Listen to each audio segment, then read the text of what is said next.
ShiQiangPan1, Translation Series Number 1. A collector acquired a copper alloy vessel from a junk shop and didn't think it was anything special until a fellow antiquarian noticed that there appeared to be writing on the inner surface. Unsuccessful in making a rubbing from the highly weathered metal, they had an X-ray done, a copy of which was sent to me to assist in the translation. Analyzing the X-ray, it wasn't long before I realized that it was the text of the Scribe Qiang's Pan, listed in 2002 as one of the 64 cultural relics never to leave Chinese soil. Of great historical significance, the ShiQiangPan, cast almost 3,000 years ago, has been described as the first conscious attempt in China to write history. Finding the ShiQiangPan in the Philippines could give us a deeper historical context. Perhaps inscribed on the pan is not only China's ancient history, but also that of our own archipelago. Our Spanish colonizers claimed that the Philippines had been colonized long ago by China. They just didn't know when. Could Scribe Qiang's Pan fill in the gaps of our missing national memories? Within almost 300 characters, divided into two sets of 9 lines, making a total of 18 lines, written during the reign of Zhou Dynasty King Gong, will we find answers to our own past? 3 main difficulties in translating the ShiQiangPan. First, the characters are very old and not all of them have been acceptably translated to modern Chinese characters. Secondly, there are no punctuation marks, no periods to show where sentences ends, no quotation marks, no commas. So, "let us eat, Grandma," could take on a macabre twist when we simply say, "let us eat, Grandma." Understanding the historical context is the third problem. Who wrote it? Why was it written? What was going on that this needed to be written? These questions will be explored within the translation series. In translating the ShiQiangPan, I took nothing for granted. Every character had been thought out and planned by the writer. Bronze inscriptions were used to record important national events, wars, treaties, awards of land, and appointments. In a way, these symbols of political and religious power were legal government documents, written in Western Zhou Dynasty Great Seal script.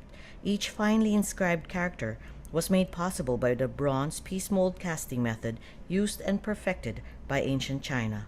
Although time-consuming and labor-intensive, the bronze piece mold casting method allowed the craftsmen to produce sharp high-definition, even on fine, intricate designs.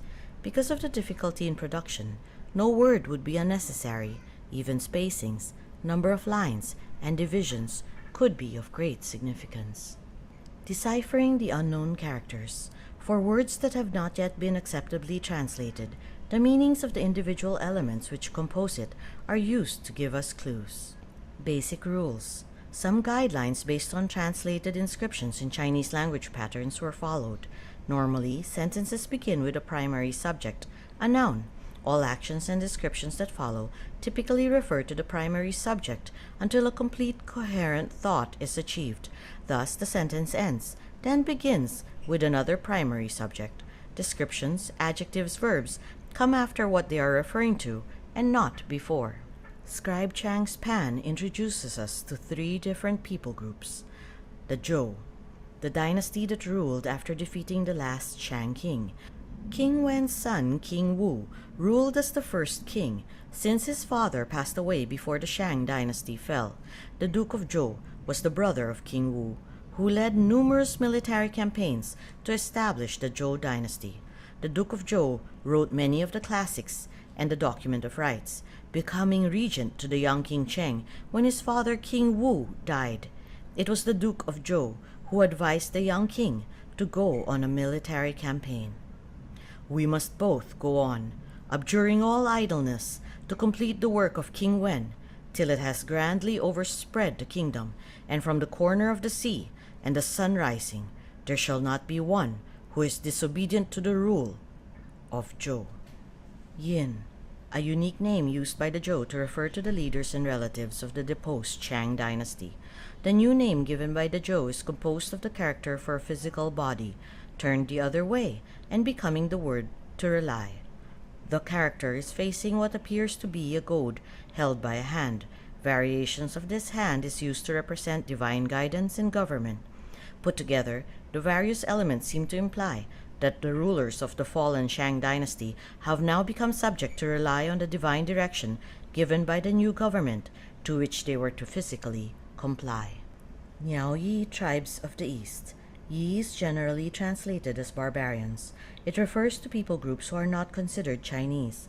The Niao Yi was the name given to what was considered the most civilized of the non-Chinese barbarians.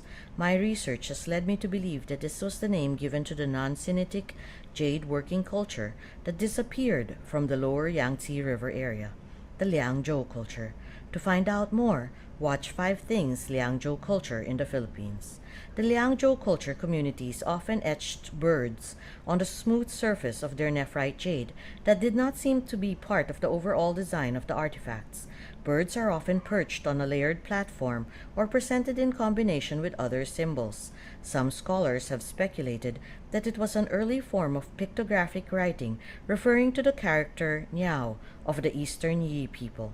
East possibly referred to their original location in the easternmost part of China. The bird on the tiered platform may be seen as the character Dao for island. Further clues to the islands where the birds have flown are seen in the circle with the crescent shape that could represent the rising sun, indicating a land near the equator. Another variation has the bird perching on the island over what appears to be an oval divided into 3. This same symbol is seen twice in the description of the Yi tribes in the ShiQiangPan. Could the Philippines have already been divided into 3 major island groups, Luzon, Visayas, and Mindanao, from ancient times?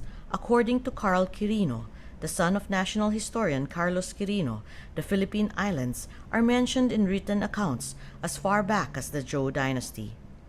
Why would ancient China be so interested in the Philippines? The key is another name that may have been used for our archipelago, Chinchu, Gold Island. To learn more, watch 5 Things Give Directions to the Lands of Gold. And although China's classical dynasties regarded bronze and nephrite of higher value than gold, they may have seen it as a high-value international trade item. Sima Chan, Grand Historian of 1st Century China, wisely reminds us, those who do not forget the past are the masters of the future.